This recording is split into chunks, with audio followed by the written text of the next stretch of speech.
last few weeks. Have you seen that, and what effort have you put into that? It seemed like you had 3 steals, I think, against Iowa.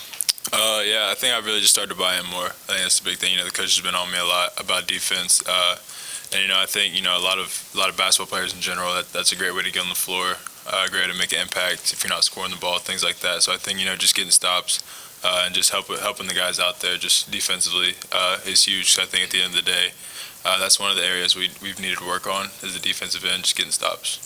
What kind of difference has it been from when you were at Wright State, leading the team in scoring, to now? Defensively, what kind of effort difference was there having to put in that department of your game? There wasn't a lot because my coach at Wright State, he was big on he hated that I considered myself a scorer because he was like, if you're just a scorer and you don't score, then what are you? And I was like, oh man, that's not what I want to do. So he's like, you really got to impact it on both ends of the floor. So I think, offensively, defensively, you just got to be able to stay solid on both ends. So I think, scoring, everyone's going to have their days. I think we've been really well overall, just everyone getting involved. So I think, we just got to keep doing what we're doing. And then, Roddy, what was it like to make your first career start? Obviously, a great opportunity, and you had 9 points in that performance, too. It was a great feeling, my first official start, especially that kind of atmosphere that we had the other day, coming off a 5-game losing streak, to have that kind of impact on the game with Sean out to his reasons. I felt like I needed to step up in a way that I didn't in the previous game. So it was great. It was great that get our first win in a long time. What was it like leading into that game, not knowing if Sean would play or not knowing there was probably an opportunity there for you? How did you feel you practiced those couple of days leading into the game? We practiced without Sean, so I felt like I just had to stay prepared. Regardless of if he was going to play and start or he wasn't, I just felt like I had to be prepared when my name was called. So I ended up starting the game, but me and Sean was able to play a significant amount of minutes and still have the same impact he always has. So, like I said, just always be ready for when your number's called, honestly. I'm sure you knew things like that, like always stay ready and, be ready for when that moment would come. What is that like to actually go through that, though? I'm sure, how does that match up, battling for playing time and trying to carve out that role? How does the expectation of that coming into a freshman year match the reality of then trying to do that on a daily basis? I wouldn't lie, coming into college, you would think all right, I'm going to have the best year, I'm going to be a starter, I'm going to do this, do that. But the reality is you're going to have to, it starts in practice, so you're going to have to grind it out every practice. Going against a kid like Sean, where he's a veteran and been at this level for many years, it's kind of hard because he's had all the experience in playing. So just learning from him, honestly, I give major props to Sean, just little stuff I can pick up off him because he's done this for a while. So I give huge props to him, and hopefully his situation will be a lot better. All I want to do is win, honestly, starter or come off the bench. I just want to win.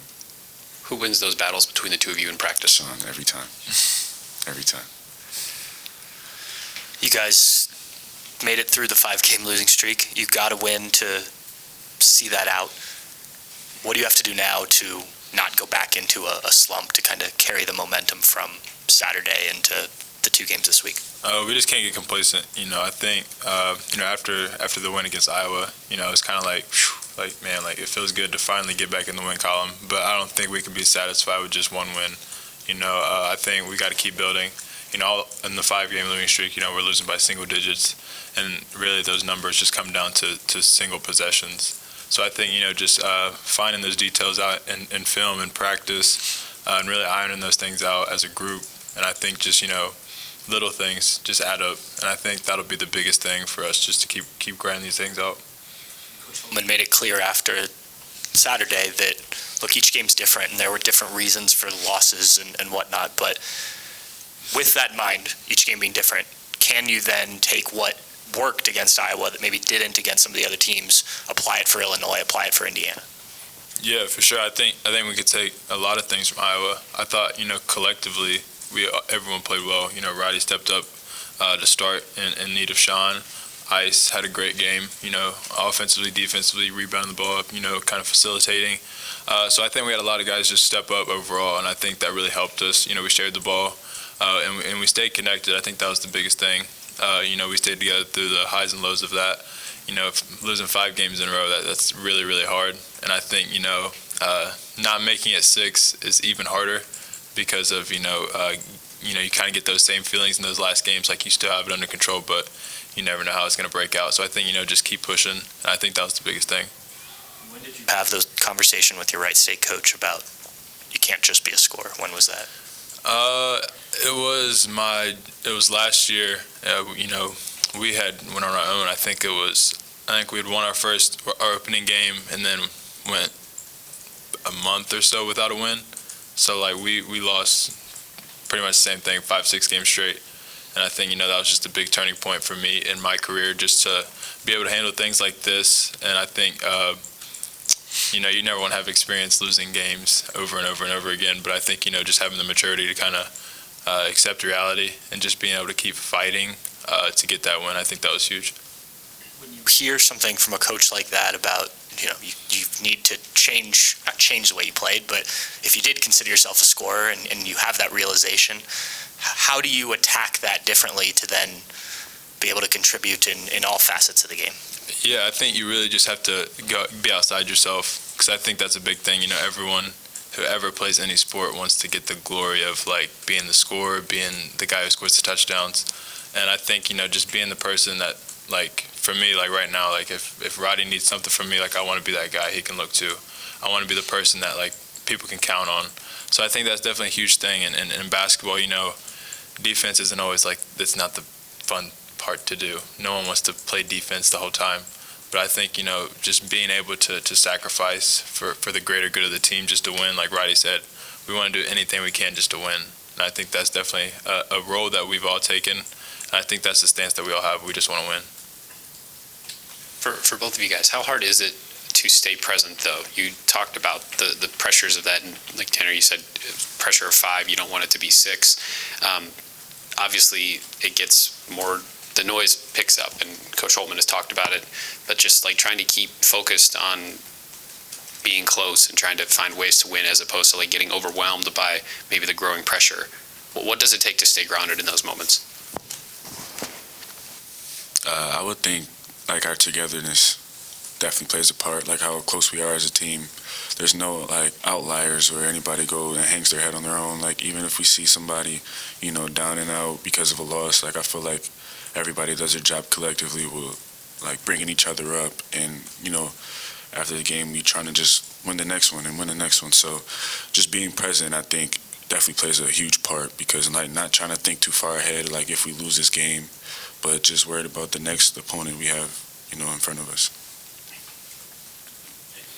Yeah, I think that's definitely a huge thing. I think just staying together, because I think, in the midst of a losing streak, things can get so hostile, and I think you can feel the weight of the world's on you. But I think, just staying in the locker room, just talking to each other, communicating. And I think we did a great job of that, just staying together. For either one of you guys, just how cool is it to see Owen have that moment and get a scholarship on Saturday, and just what has he brought to the team as a teammate this year?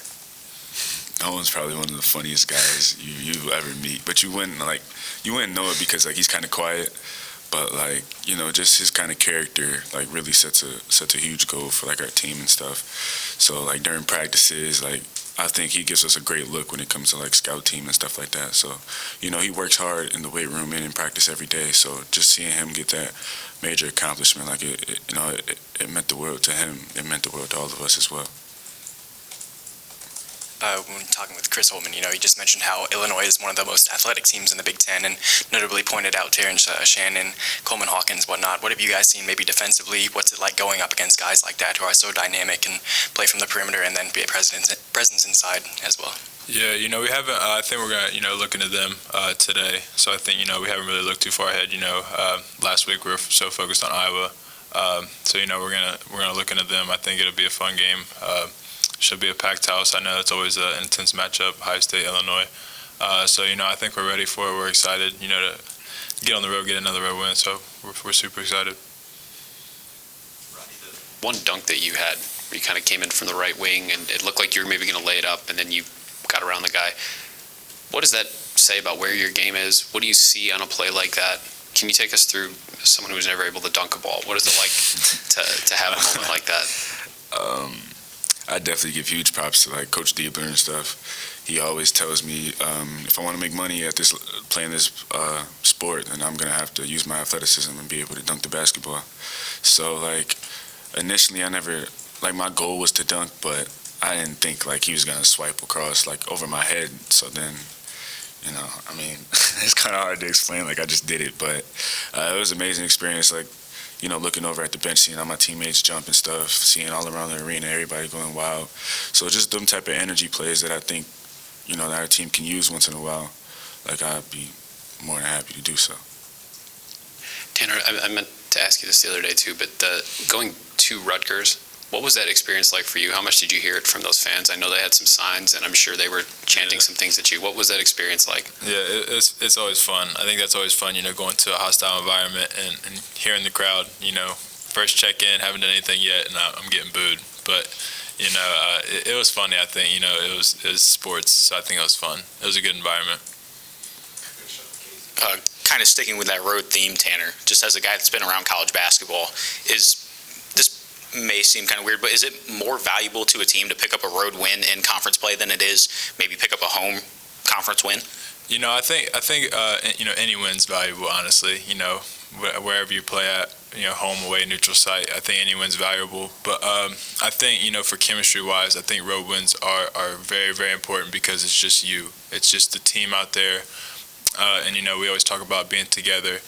And I think, that's where it all comes into play. Like, we have to be the most together team because no one's cheering for us. You have 16, 18,000 people wanting you to fail.